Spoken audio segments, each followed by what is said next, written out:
আপনি যত আল্লাহ শুকরিয়া আদায় করেন, কিন্তু মা বাবার সাথে খারাপ ব্যবহার করেন, আল্লাহ শুকরিয়া বিন্দু মাত্র আল্লাহ গ্রহণ করবে না। আল্লাহ বলবে তুই তো বাপেরই শুকরিয়া আদায় করিস না, আমারটা গ্রহণযোগ্য হবে না। যে মা বাবার জন্য আল্লাহ ওসিয়তনামা পাঠাইছেন, কোরআনে একটা ওসিয়তনামা আছে,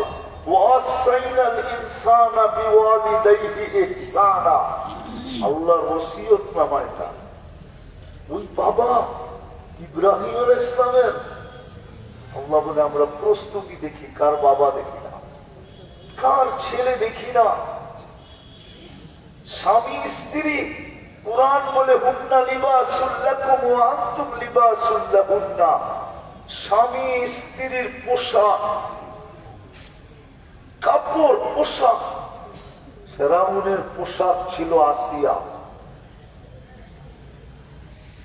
ফেরাউনের পোশাক কে? আসিয়া কোথায়? জান্নাতে। তাহলে তো ফেরাউনও জান্নাতে হতো। আল্লাহ বলে কার পোশাক এটা দেখি না, প্রস্তুতি দেখি। আর কয়টা দেখাবো? আরেকটা দেখবেন, আল্লাহ বলে চাচা, আল আম্মু বিমানজিলাতিল আব। আমাদের নবীজি বলতেছেন চাচাকে সামনে বসায়া, যে চাচা তুমি আমার চাচা না, তুমি আমার বাবা। আল আম্মু বিমানজিলাতিল আব, চাচা বাপের সমতুল্য। আল খালাতু বিমানজিলাতিল উম, খালা মায়ের সমতুল্য। যতটুক মার মর্যাদা অতটুক খালার মর্যাদা, যতটুক বাপের মর্যাদা অতটুক চাচার মর্যাদা, এক সুতাও কম না। আল্লাহ রসুল যাকে বাবা বললেন, মুহাম্মদুর রাসূলুল্লাহ চাচা, যিনি 40 বছর বাকি যাকে বুকে রেখা পাচ্ছেন, যে রসুলের হাতের ছোঁয়া লাগলে ভাগ্য খোলা যায়, পিঠের ছোঁয়া লাগলে ভাগ্য খোলা যায়, ইশারা পাইলে ভাগ্য খোলা যায়, কাছের থেকে দেখলে ভাগ্য খোলা যায়। সবগুলো হাদিসে প্রমাণ আছে। আল্লাহ রসুল খেজুর গাছে পিঠ লাগাইছেন জুমার খুতবা দেওয়ার জন্য। মেম্বরে পা রাখতে দেরি, খেজুর গাছ কাঁদতে দেরি করে নাই। আল্লাহ রসুল তাকে সান্ত্বনা দিচ্ছেন, কাঁদিস না, আমার বয়স হইতেছে, আমি আর দাঁড়ায় দাঁড়ায় খুতবা দিতে পারতেছি না, আমার একটু বসলে আরাম হবে, তুই কাঁদিস না, তোকে আমি জান্নাতে নিয়ে যাবো, তুই জান্নাতে আমাকে খেজুর দিবি, আমি খাবো। শুধু পিঠের ছোঁয়া লাগার কারণে গুইসাপকে আল্লাহ রসুল ইশারা করতেন। গুইসাপ মানুষের ভাষায়, আরবি ভাষায় চিৎকার দিয়ে বলছে, লাব্বাইক ওয়া সাদাইক ইয়া যাইনা ওয়া ইয়াউমিল কিয়ামা। ও দুজাহানের বাদশা, আমার ভাগ্য খুলে গেছে। ওই রসুলের ইশারা পাইলে যদি ভাগ্য খোলে, গাছ এসে আল্লাহ রসুলকে কাছের থেকে দাঁড়ায় দাঁড়ায় দেখছে, ভাগ্য খোলা গেছে। হাদিসে সাজারা আছে, একটা নাই কয়েকটা আছে।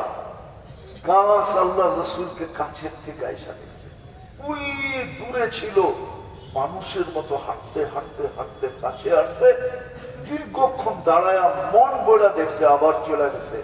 আল্লাহ রসুল উঠার পরে বলছে, গাছটা দূরে ছিল, ও আমাকে ভালোভাবে দেখতে ছিল না, ও আল্লাহর কাছে আবেদন করছে, আল্লাহ আপনার বন্ধু আমার এত কাছে আসলো, একটু অনুমতি দেন না, আমি একটু কাছে যেয়ে মন বইরা দেখি। আল্লাহ অনুমতি দিছে, তো আমাকে কাছের থেকে দেখা মন বইরা দেখা চলে গেছে। ওই রসুলের বুকে আবু, ওই রসুল আবু তালেবের বুকে বৎসরের পর বৎসর ঘুমাইছেন, বৎসরের পর বৎসর। 6 বছর 6 মাস বয়সের সময় চাচার কাছে আসছেন। দাদাও চলে গেছে, বাবাও চলে গেছে, মাও চলে গেছে, ভাইও ছিল না, বোনও ছিল না, চাচার কাছে ছিল। 6 বছর 6 মাস বয়সের থেকে নিয়া হায় হায় না জানি কত রাত্র চাচার মুখে ঘুমাইছে, মুখে ঘুমাইছে। আল্লাহ রসুলের ছায়া ছিল না।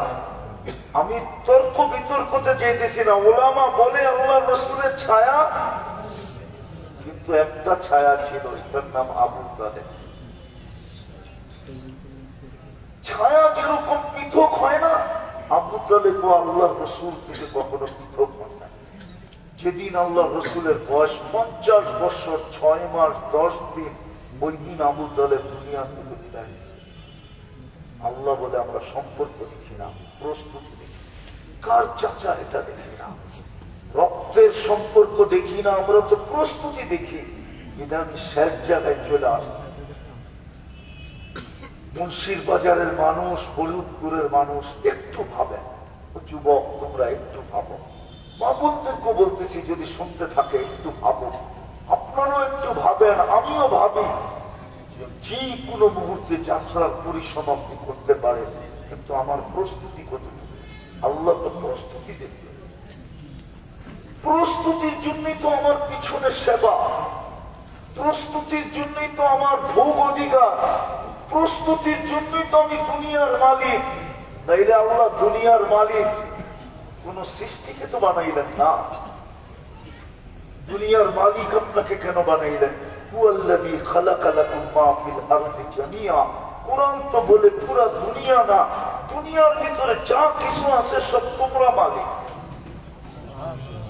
কোন সৃষ্টি তো এই জমিনের মালিক না। তাইলে তো সিএস বাচ্চা ওদের কাছেও হইতো, আরএস ওদের কাছেও হইতো, স্মৃতি জরিপ ওদের কাছেও হইতো, ঠিক না? নামজারি ওদের নামও হইতো, ঠিক না? কারো নামে আছে নামজারি? নামে নামজারি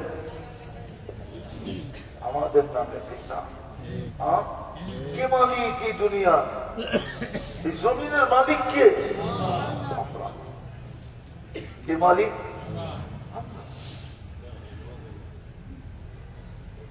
কেন বানাইল আপনাকে এই জমিনের মালিক?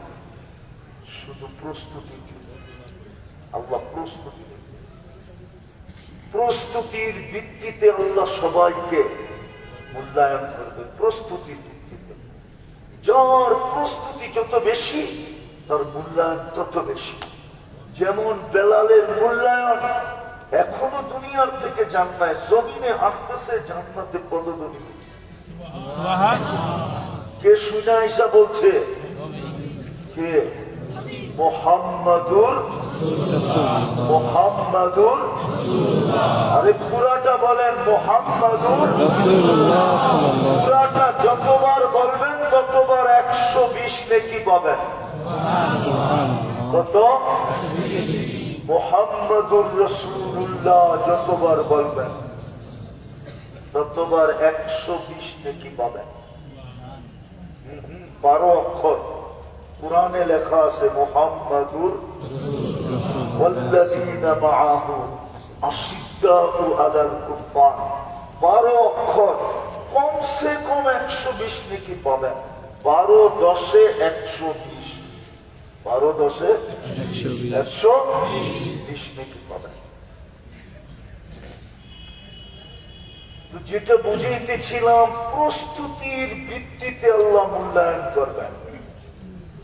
বেলাল এখনো দুনিয়াতে হাঁটলে জান্নাতে কি হয়? কে শুনা ঈসা বলছেন? মুহাম্মাদুর রাসূলুল্লাহ সাল্লাল্লাহু আলাইহি ওয়াসাল্লাম জান্নাতে যায় শুনছেন। মেরাজের রাতে আয়েশা জিজ্ঞাসা করছে, মা বালুকা ইয়া বেলাল, এত বড় মর্যাদা কি করে পেলা? জিজ্ঞাসা করছে কি মর্যাদা? তোমার পদধ্বনি শুনে আসলাম, তাও আমার পিছে না, আমার আগে আগে। আমি জিবরিলকে জিজ্ঞাসা করছি, মান আমামি আসমা খাসখাস কাদা, আমার সামনে কে? পদধ্বনি শোনা যায়, পায়ের আওয়াজ শোনা যায়, মানুষ তো দেখা যায় না। তো জিবরিল একবারই জবাব দেয় নাই, প্রথমবারে একটু মুস্কি হাসছে, দ্বিতীয়বার জিজ্ঞাসা করছি আটটু মুস্কি হাসছে, তৃতীয়বারের সময় বলছে আবদুকা বেলাল, অন্য কেউ না, আপনারই গোলাম বেলাল। আল্লাহ প্রস্তুতির ভিত্তিতে বললেন, কৃত দাস দেখবেন। বেলাল কৃত দাস ছিলেন, বেলাল ইথিওপিয়ার মানুষ ছিলেন, যেটাকে হাবশা বলে, আদি যুগে যেটাকে হাবশা বলতো, বর্তমানে যেটাকে ইথিওপিয়া বলে। উনি ইথিওপিয়া বাড়ি ছিল। আজকেও ওই দেশের মানুষগুলা দেখলে পছন্দ হয় না। আমি 6 বার যাইয়া বলতেছি, 6 বার আমি ওই দেশে 6 বার।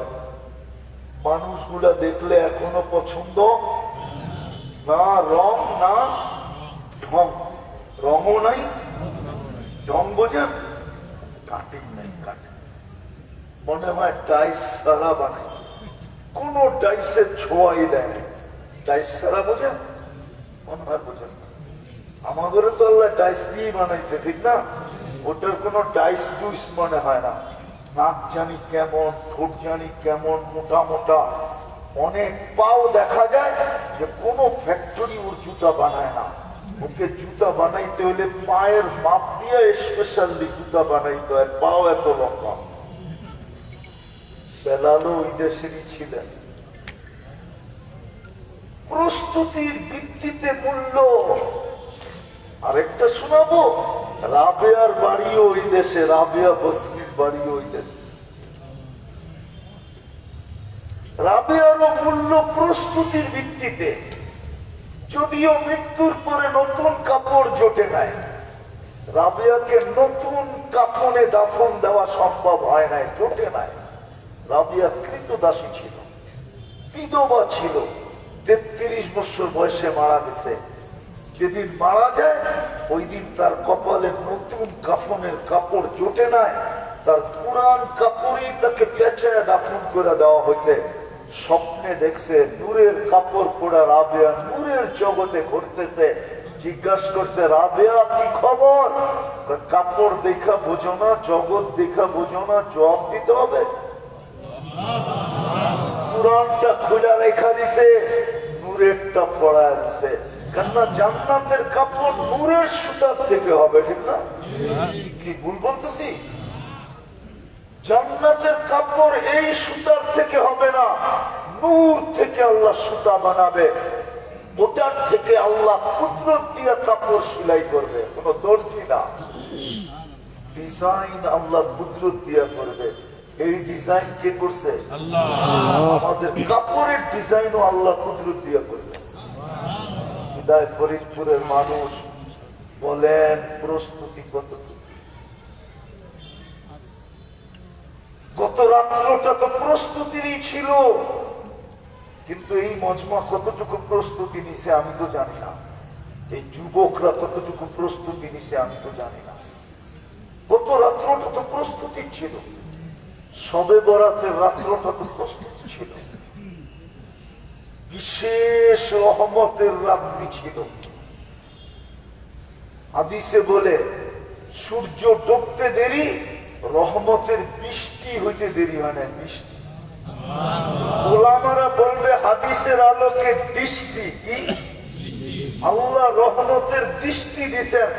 আমি ওটাকে ঘুরায় বলতেছি, আল্লাহর রহমতের বৃষ্টি যদি বৃষ্টি না হয় তো বৃষ্টি কোনটা হবে? গত রাত্রে তো রহমতের বৃষ্টি ছিল। গত রাত্রে তো এত সংখ্যক লোককে মাফ করার অঙ্গীকার ছিল, এত সংখ্যক লোক দুনিয়াতে মুসলমান নাই। বিশ্বাস হয় না? প্রমাণ দেব। আল্লাহ রসুল বলছে, বনি কাল আরবের এক পুত্র ছিল আল্লাহ রসুলের জমানায়, যারা সবচেয়ে বেশি বকরি পালত। ওদের পেশাই ছিল বকরি পালা। ওরা বেদুইন ছিল, মরুভূমিতে ওদের বকরির পালার পাল ছিল। আল্লাহ রসুল বলছে, শবে বরাতের রাত্রে এত লোককে আল্লাহ মাফ করবে, যত বনি কালবের বকরির গায়ে যত পশম আছে, লোম আছে, ওই পরিমাণ লোককে আল্লাহ এই রাত্রে মাফ করবে। কিন্তু বলো, চোখের পানি জড়ায়া মাপ চাইছে কয়জন? বলো যুবক। আল্লাহ তো প্রস্তুতি দেখবে, প্রস্তুতির ভিত্তিতে মূল্যায়ন হবে, প্রস্তুতির ভিত্তিতে জান্নাত হবে। জান্নাত প্রস্তুতির ভিত্তিতে জান্নাতের পরিধি হবে, পরিধি। জান্নাত জান্নাত তো চিনি না, কি না যুবক? জান্নাত চিনো? জান্নাত